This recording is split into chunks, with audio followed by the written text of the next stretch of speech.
Hey everybody, JJ Cooper, Matt Eddy, and special guest Marc Topkin here on another Baseball America podcast.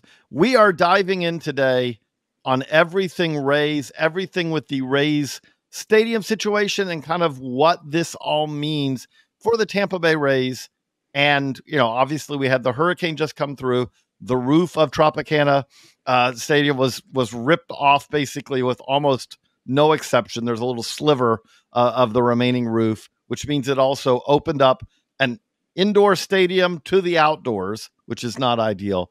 And there's no better person for us to kind of get the insights, get the all the aspects that go into this than Tampa Bay Times Rays beat writer Marc Topkin. And when I say Rays beat writer, I mean the person who has been there from the really before the start of the Tampa Bay Devil Rays at the time to now. Marc, thank you for joining us. And most importantly, first off, how is everything going in St. Petersburg for you and all, but just kind of overall, how is the recovery going from a second hurricane in just a matter of months?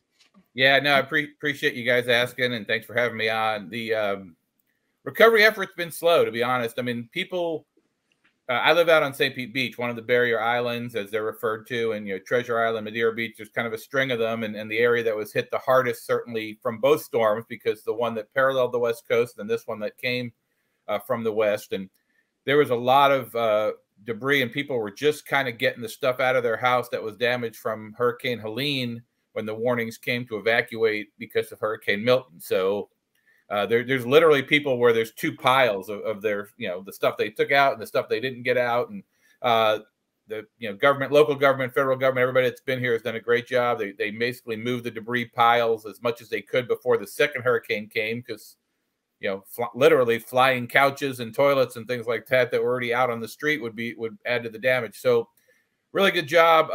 There was obviously extensive damage. Tropicana Field probably will be the iconic image of this storm, and maybe secondary was an office building in downtown St. Pete that got hit by a giant construction crane that came crashing down, which that office building happened to be the home of the Tampa Bay Times. So kind of both places I work were damaged extensively in this, but my family's safe. My home is safe. Most of my friend circle, most of the Times people got through this pretty well, all things considering. So thank you guys for asking. So glad to hear that.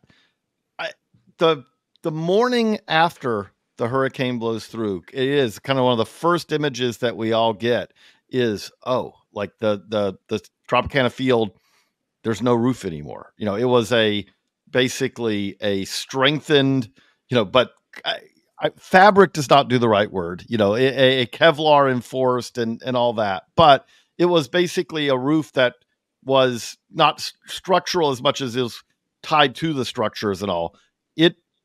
It got ripped off, torn away. And Marc, you've done extensive reporting on this. We're going to have the link to your story in the show notes for this as well. But kind of just take us through kind of what that means, and I guess kind of as you've already laid out, this already seems to mean that they know that they're not going to be there for opening day in 2025. Like that the repairs will not be done by then.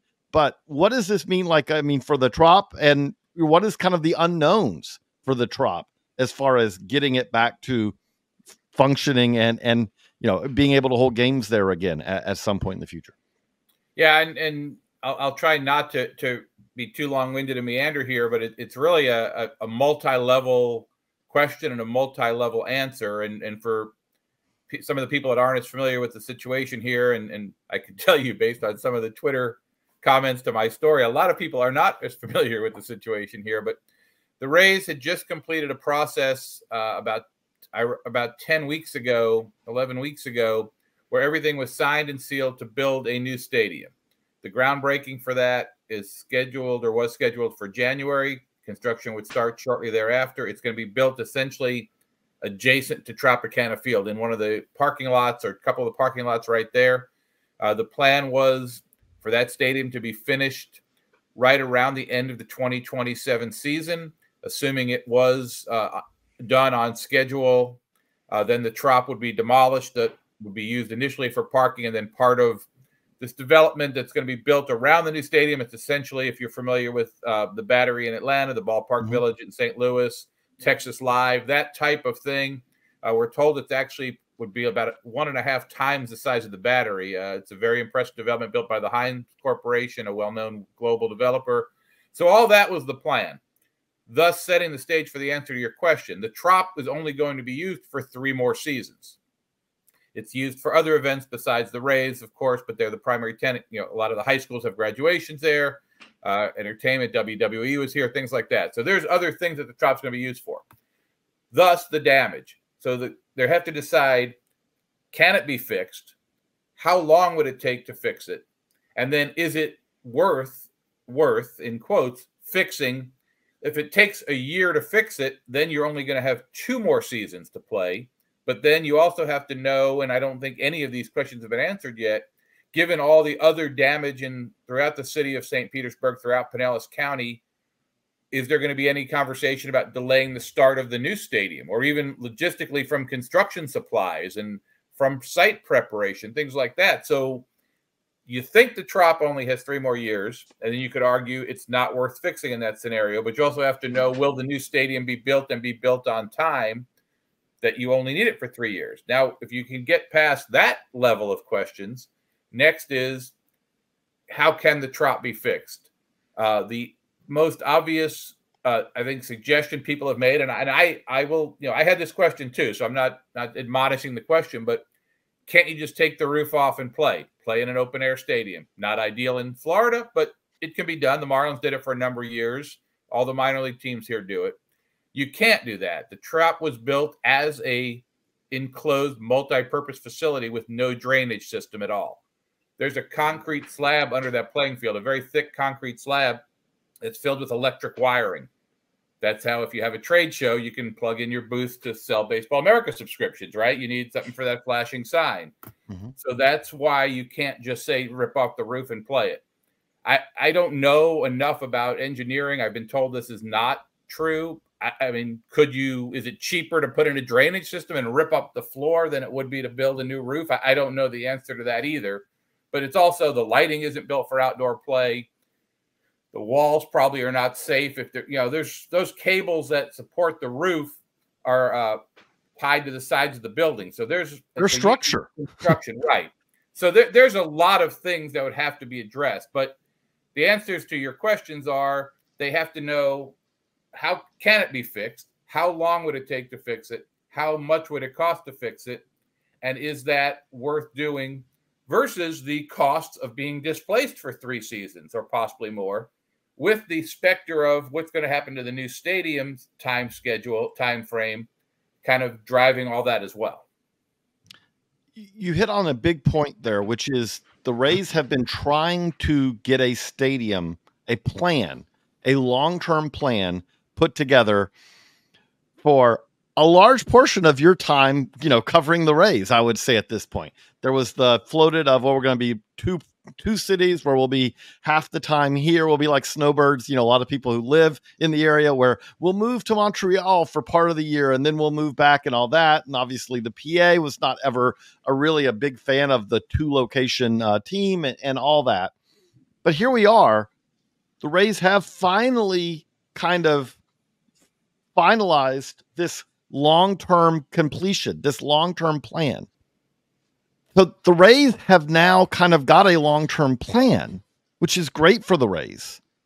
But it does add a complicating factor here in many ways, as you just laid out, because Tropicana Field now has an expiration date.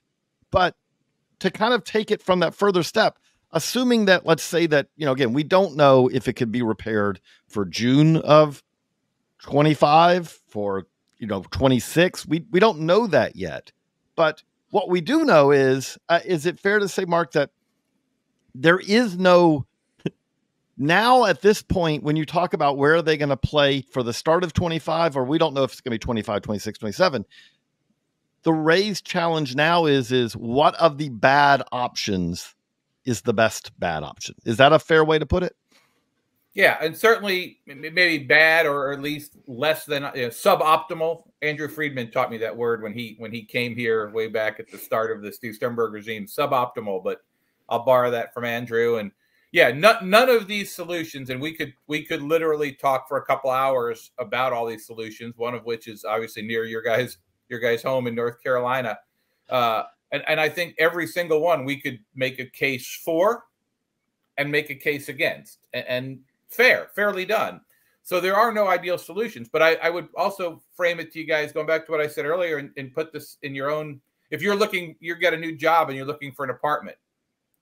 Are you thinking you're going to stay there for a couple months, or are you thinking you're going to stay there for 3 years? That would affect the apartment you rent or the house you buy, right? Mm-hmm. So I'm sure the last thing they want to do is move several times, depending on what move means. But you've got a lot of, obviously, playing staff, coaching staff, training staff. You don't have to bring everybody, and you probably don't need a lot of the business side to come, but the front office people are going to want to be there. If you're playing 90 miles away at Disney or Port Charlotte, a lot of people can go back and forth. If you're playing in Miami, or you're playing in Durham, or you're playing in Charlotte or Raleigh, or I've had people suggest Buffalo, Oakland. I mean, I think they're going to stay on the East Coast. We did look up, and I saw you guys picked up on this too, but the largest baseball stadium in the country without a major tenant is the beautiful Charles Schwab Field in Omaha, Nebraska. That's sitting there. I mean, there's different scenarios we could all make, but I think part of their question is they have to know how long they need to get this place for. But someone else told me, when do they need to know where they're opening the 25 season? And their answer was yesterday. I mean, they have so many things they've got to sort out, and not knowing if it's a short or long-term solution. That's step one, right? Like if they know that they're going to be back in the Trop by June of 25, then these become, then if it's like you've got to be the traveling road show to Port Charlotte, which is the Rays spring training facility, or one of the other spring training facilities within the St. Pete, Tampa market, become like a very viable option, because you're essentially you're staying in a hotel, to use your analogy, right? Like, okay, I'm here for 2 months, and then we're going to move in back into our house. There's renovations being done. We just have to find somewhere to hang out. 3 years, that's a much different story, I would imagine. And to go on what you just asked, I know that a lot of people, we got the same comments on social media. Oh, they should go to Oakland. And knowing now that the Rays are long-term fixtures in the Tampa St. Pete area, that makes no sense to me from that standpoint. You just hit on it, but logistically, your fan base having to stay up to watch games on the West Coast makes no sense, does it? No, and I would think, ideally Eastern time zone, maybe Central time zone can work, but yeah, you're coming back here, right? So even if it's 3 years, which would certainly be the worst case scenario that you have to play somewhere else, but this is still, their home. This is still where they're going to be, in theory, for the next 30, or I think there's a 30-year lease and a 20-year option on the new stadium for them. So as long as any of us are going to be alive, they're going to be back here and playing here. So, right, to go establish a foothold somewhere far away and changing time zones.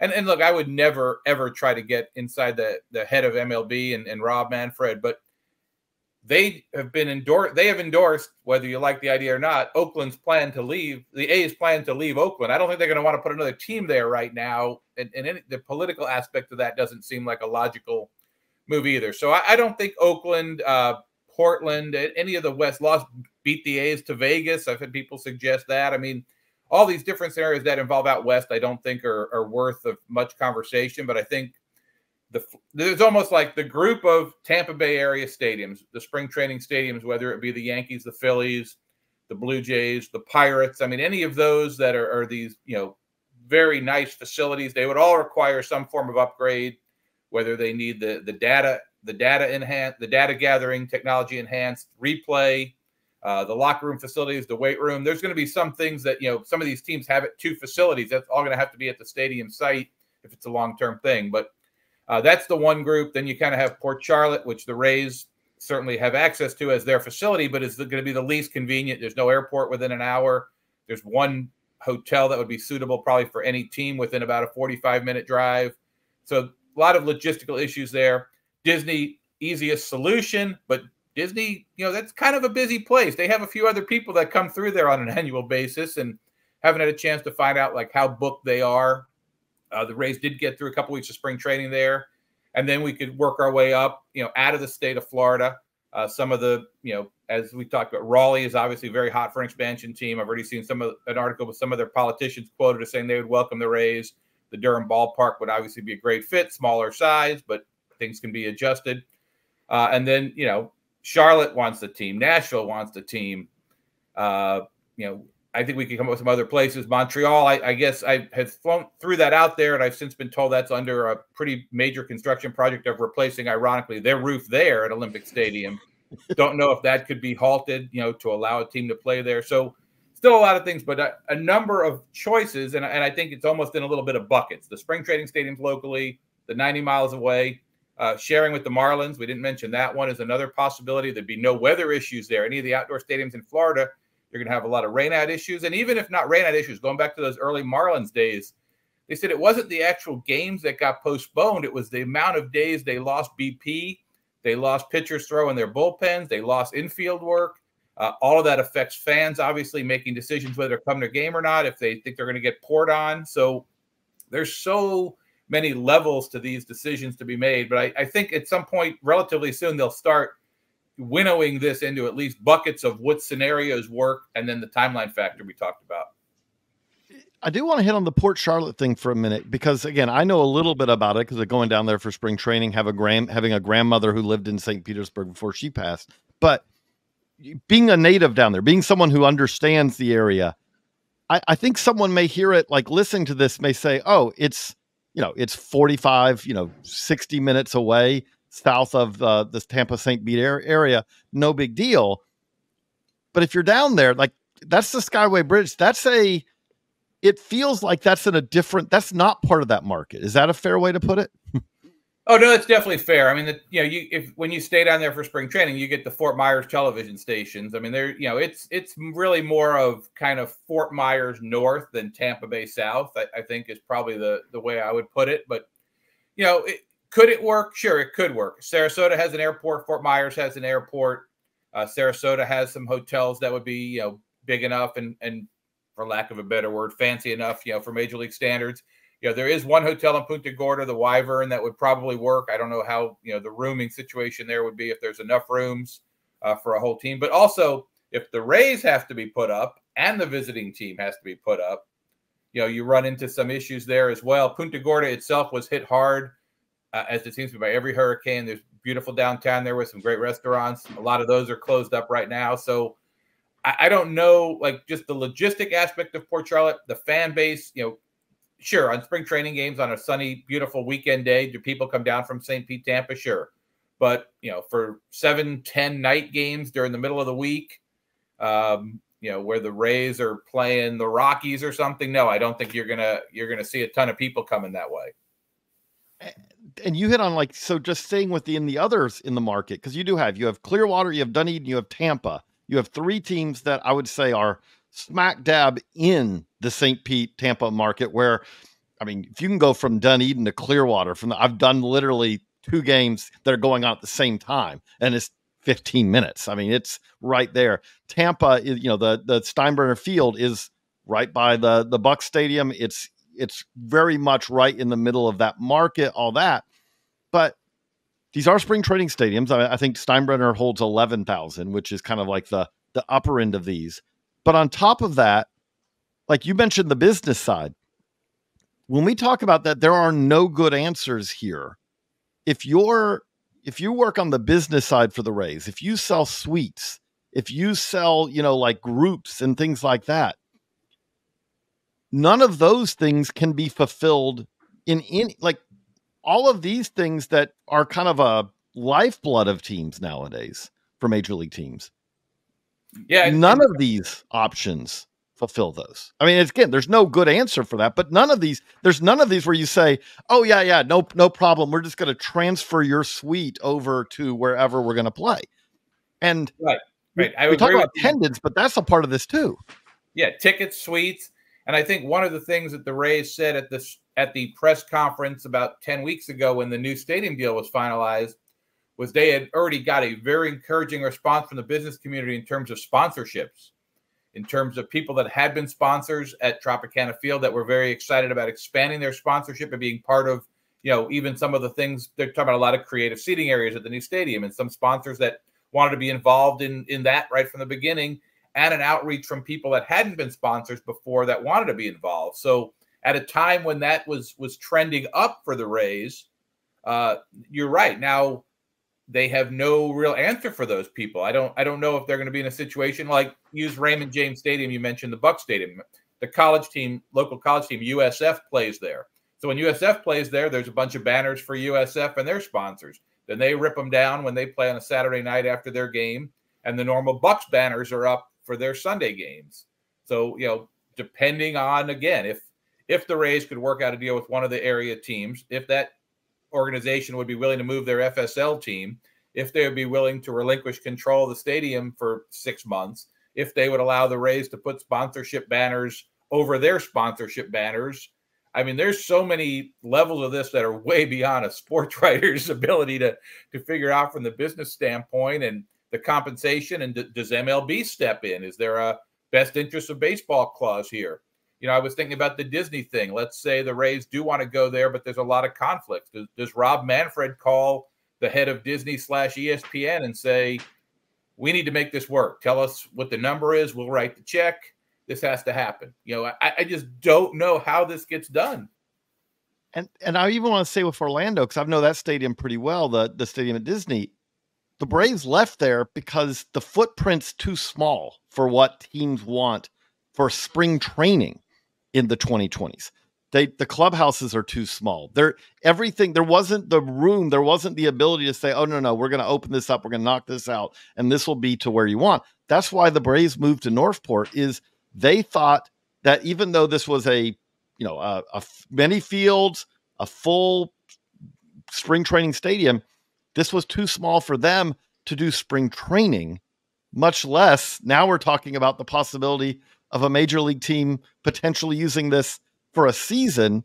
Again, these things we're talking about, I like your term for it, the Friedman term, all these are suboptimal, but to now take it to that next step. And I kind of want to ask this from a personal perspective too, because I mean, you are someone who covers this team. And again, if they're doing it in Clearwater, if they're doing it in Tampa, if they're doing it in Port Charlotte, it's like, okay, it's in the market that you are. If this becomes the traveling road show, or this becomes, hey, home base is going to be Omaha or Durham or Charlotte or Nashville or whatever, I don't know what that's like for a team.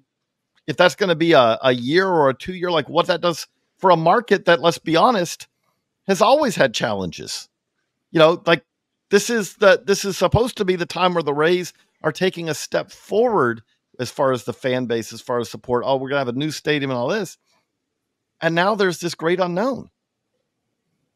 Oh, and I agree with everything you said, and even adding to it. And again, for anyone listening, if we fully am aware that there are many more severe issues, people are facing besides where the baseball team's going to play, and want to make sure no one thinks we're glossing over that. But they're entering a period where they're going to be really good too. These next 2-3 years, with the core that they have, especially on the pitching side, the young position players that you guys know well better than I or anyone else, how promising that group, especially that group that was at Montgomery this year, is. They feel like they are entering a cusp, if not in 25, certainly starting in 26, where they're going to be really good for a window of time here.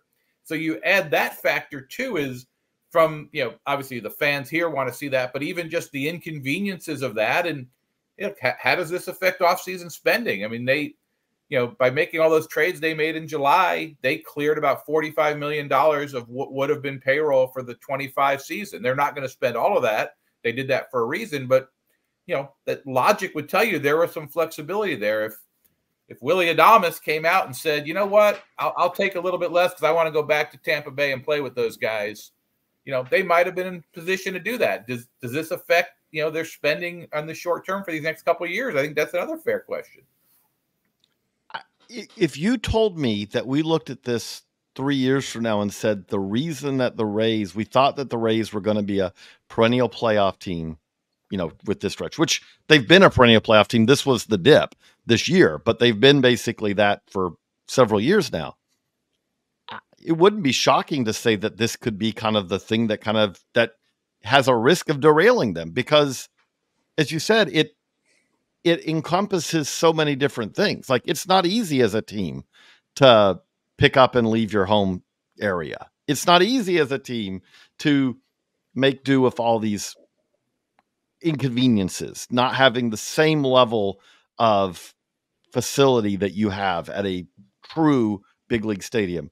But it also could be $15-20 million in revenue differences that affects payroll and all those things. Like, I guess, Mark, kind of with that, like, is there any sense in your reporting of how quickly the Rays can, this is again complicated because they want to get answers as yesterday if they can, but at the same time, I understand, like, there are bigger things going on in the St. Pete, Tampa area where it's like, you can't be like knocking on the door to say, hey, we got to get this done while you're still cleaning up the debris from the hurricane.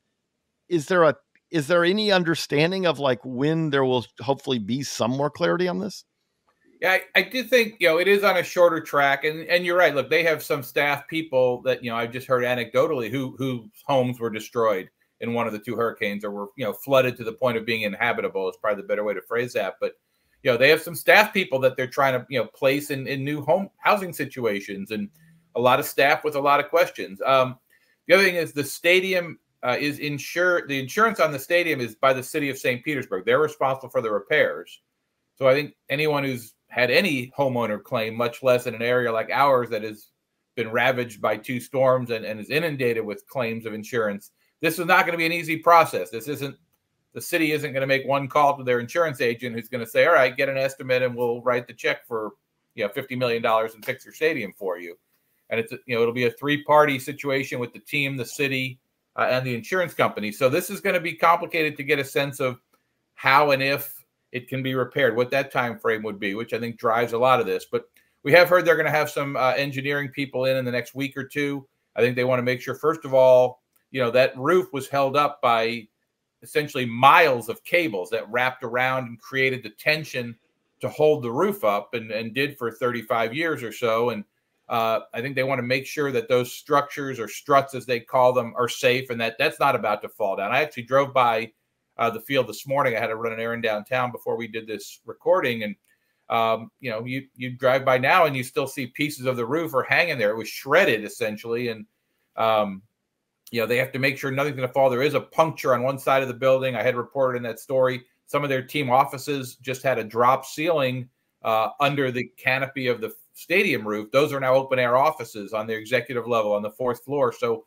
they haven't had a chance to people have not had a chance to go back in and see their offices yet to see what the damage is, how much water got in there. And until they can cover this up, we're going to have rain again. We're actually in a good weather week right now, but we're going to have rain and winds again. That's going to impact things further. So this will be an ongoing thing.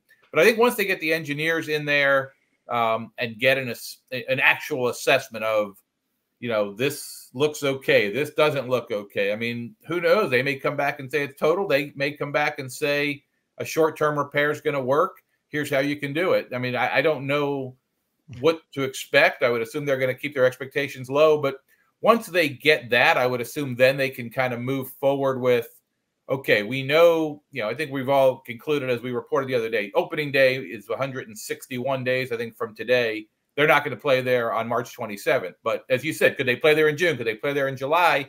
Will drive some of this short-term, long-term housing situation. But I'm sure every player is calling, asking, where should we get a rental? What are we doing? The other thing that was part of your story as well, like, you can't just go to Home Depot and say, hey, I'm looking for roof coverings for a stadium, you know, like, you know, is that aisle 18, 54? Where do I go? Like the mere, if you said today, hey, we can go back in here, it's going to cost a number that we're comfortable with. The insurance company, which is not going to happen, was ready to write the check today. At that point, you then have to go bid out to say, okay, can we find someone to build this covering that doesn't exist right now? Yeah, it's 6 acres of material is what the data that the Rays had provided it just in their regular normal media guide, that it was Teflon coated fiberglass, 6 acres. So yeah, those blue tarps that people get, you know, in hurricane situations that you're familiar with and you drive through hurricane stricken areas, you know, this is, as you say, this, I don't know. I mean, I guess that's probably something I could report on, is call some of these companies and ask them, how long does it take to make a roof like that? Does it take weeks, months, or years? I mean, that would probably be part of the solution to this, but they've got to find a way, right, to cover it up now, repair whatever damage that they can repair now, figure out all the stuff inside that wasn't built to be exposed to the elements, like the scoreboard. I know scoreboards in most stadiums are outside. They're used to that. I don't know if theirs was built differently since it was built for inside facility. And then, you know, it's almost like we said, there's 2 or 3 tracks to this whole process of what's wrong, how long it's going to take to fix, where do you go, how do you get there, what's the best place to play. So Matt and I are going to have some fun kind of talking about, fun maybe the wrong word, but about all these different alternatives. But I did want to, like, since you're our Florida expert on this, I did want to ask you one that you've mentioned, just to kind of explain it to people who aren't from Florida, who aren't aware of this. Like, I feel like with Florida, you're talking about, there's almost kind of like 2 different, like if you're talking about an outdoor stadium in Florida, you've kind of got the summer version and you've got the spring or, you know, or fall version of what that's like. You kind of alluded to this, but could you explain to people what the challenge of, you said, okay, they're going to be in an outdoor stadium in the area. What would be the problem with that? Like, or, you know, again, like, let's just say in the magical world that drainage is easy and they can turn, you know, which you already laid out why this would be difficult, but the Trop's now an outdoor stadium. Any of these scenarios, why that's a problem in the Tampa St. Pete area? Yeah, just anyone who's been down here at that time of year, or if you follow like an FSL team online or things like that, and the Marlins in the early days, you know, we pretty much go through about a 2 to 2.5 month period where there's rain every afternoon. It kind of forms 4 o'clock or so, sometimes 3. You see the clouds form and it just kind of comes through. And some days it comes through and it's torrential rain, but it only lasts 20 minutes. Some days it hovers, and I've been at games at Tropicana Field, and there's it's kind of even it was kind of an ongoing joke that, you know, the lights would flicker. Sometimes something you'd hear the thunder. You'd even sometimes, because the roof was translucent, you could even see a flash of lightning, and then you'd hear the thunder, and then the lights would flicker. So, you know, those could be some pretty vicious storms, and you're going to have that every night. So that affects your attendance, because people don't want to come and sit outside and get poured on. That affects your batting practice a lot of days. It affects your pitcher's work. It affects, you know, just all the stuff teams do. And again, if you're at a custom-made facility, a major league level facility, you're going to have indoor pitching mounds. You're going to have an indoor batting cage, so you can work around all that stuff.